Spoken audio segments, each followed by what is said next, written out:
आयोगाच्या बऱ्याचशा बदलापैकी एक सगळ्यात महत्त्वाचा आणि मोठा बदल सध्या होतोय तो म्हणजे संपूर्ण सरळ सेवा जे आहे ते एमपीएससी घेणार असं ऑक्टोबरमध्ये डिक्लेअर करण्यात आलेलं होतं, ऑक्टोबर 2025 मध्ये. आणि त्यानंतर आजचं जे स्टेटस आहे आणि त्या स्टेटसनुसार अजून काय शंकास्पद गोष्टी आहेत, या समस्त गोष्टीवरती आपल्याला भाष्य करायचं आहे. त्याच्यामुळे हा व्हिडिओ व्यवस्थित शेवटपर्यंत आहे का, आपल्याला बरेचसे मुद्दे आज क्लिअर करायचे आहेत आणि बऱ्याचशा मुद्द्यावर आपल्याला आज ठाम पण राहायचं आहे, म्हणून हा व्हिडिओ शेवटपर्यंत बघा. आता पहिला विषय बघा की तलाठी नगर परिषद सरळ सेवा या भरती सध्या येणार आहेत, आचारसंहिता संपती वगैरे हे आपल्याला माहित आहे. आणि ह्यानुसार एमपीएससी मध्ये जे मोठे बदल चाललेत, आयोगाने या ठिकाणी केरळ आयोगाच्या धर्तीवरती महाराष्ट्रामध्ये सुद्धा म्हणजे केरळ आयोगाच्या धर्तीवरती म्हणजे काय असतं लक्षात घ्या. केरळमध्ये जो पॅटर्न आहे की तिथं निघणारी छोट्यातली छोटी राज्य सरकारची नोकरी ते मोठ्यातली मोठी राज्य सरकारची नोकरी हे समस्त कॅलेंडर देऊन तिथला लोकसेवा आयोग त्या परीक्षा त्याच नियमानुसार वर्षभरात पूर्ण करतो. तिथं दुसऱ्या कुठल्याही प्रकारची एजन्सी नसते, जसं की टीसीएस, आयबीपीएस, महापोर्टल, महापवित्र काही नसतं. त्या दृष्टीनं महाराष्ट्रामध्ये तसं करण्याचा विचार आपल्या आयोगाचा आहे. चांगला विचार आहे, त्यामध्ये काही डाऊट नाही.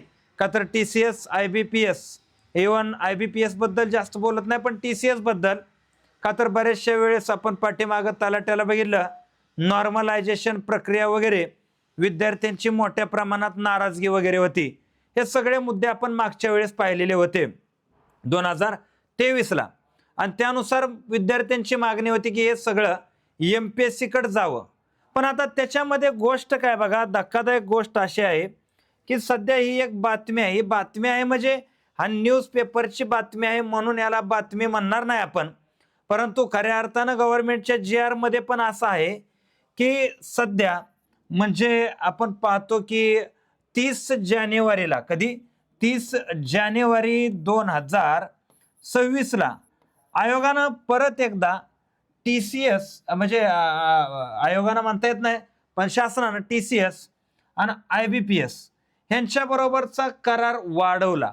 म्हणजे जो करार 31 डिसेंबर 2025ला टीसीएस आणि आयबीपीएस बरोबरचा करार आमचा संपणार आहे आणि हा करार संपल्यावर समस्त प्रक्रिया सगळी सरळ सेवेची आहे ही एमपीएससी कडे आम्ही देणार आहोत, अशा प्रकारे शासनानं सांगितलेलं होतं. मग हा करार परत का केला, हा सगळ्यात मोठा पडलेला प्रश्न आहे की हा करार परत का केला. तर आता याचे दोन अर्थ आपण काढलेले आहेत. तर पहिला अर्थ लक्षात घ्या की या करारानुसार की जर आता काय एक्झाम आहेत, जशा की जिल्हा परिषदेच्या काय एक्झाम आहेत, जसं की आपण पाहतो महानगरपालिकेच्या काय एक्झाम आहेत आणि जसं की आपण पाहतो काय आरोग्य विभागाच्या एक्झाम आहेत. तर ह्यामधल्या काय पोस्ट ज्याला निवळ टेक्निकल पोस्ट असतात आणि ह्या दरवर्षी रेग्युलर भरल्या जात नाहीत. तर जसं की काय पोस्ट बघा, फार्मासिस्ट असतील, लॅब टेक्निशियन सारखे काय पोस्ट असतात की ज्याच्यामध्ये टेक्निकलचा घटक मोठा असतो. तर अशा ज्या परीक्षा आहेत स्पेसिफिक काही क्वालिफिकेशनच्या, अजून पूर्ण डिक्लेअर नाही की नेमक्या कोणत्या परीक्षा. तर ह्या राहिलेल्या परीक्षा ह्या कुणामार्फत होणार, तर टीसीएस आयबीपीएस मार्फत होणार. आता तुमच्या मनात येत असेल तलाठी नगर परिषद का, तर इथं डायरेक्ट दडदडीत काय दिसतंय की नगर परिषद मधील गट क आणि ड चे पदभरती लवकरच होणार आहे. आता ह्यामध्ये काय सांगितलं की त्या संदर्भात आयबीपीएस टीसीएस बरोबर करार.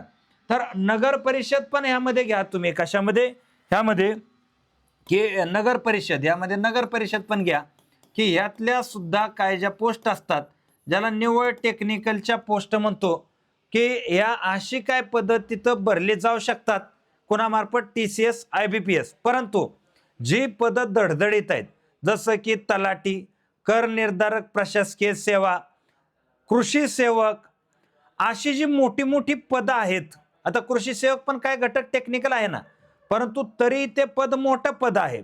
तर अशी जी पदं आहेत ही सगळी पदं एमपीएससीच्याच माध्यमातून भरली जाणार आहेत. हे विद्यार्थ्यांनी ध्यानात घेऊन आजपासून आपला मेंदू MPSCच्या दृष्टीनं तयार करायला हळूहळू सुरुवात करा. का तर एकदम जो बदल झाला तर त्या बदलात या सगळ्या ॲड जर एकत्रित केल्यानं तुम्हाला सांगतोय ॲडची संख्या जे सरळ सेवेची काही हजारामध्ये ही पद भरती होणार आहे.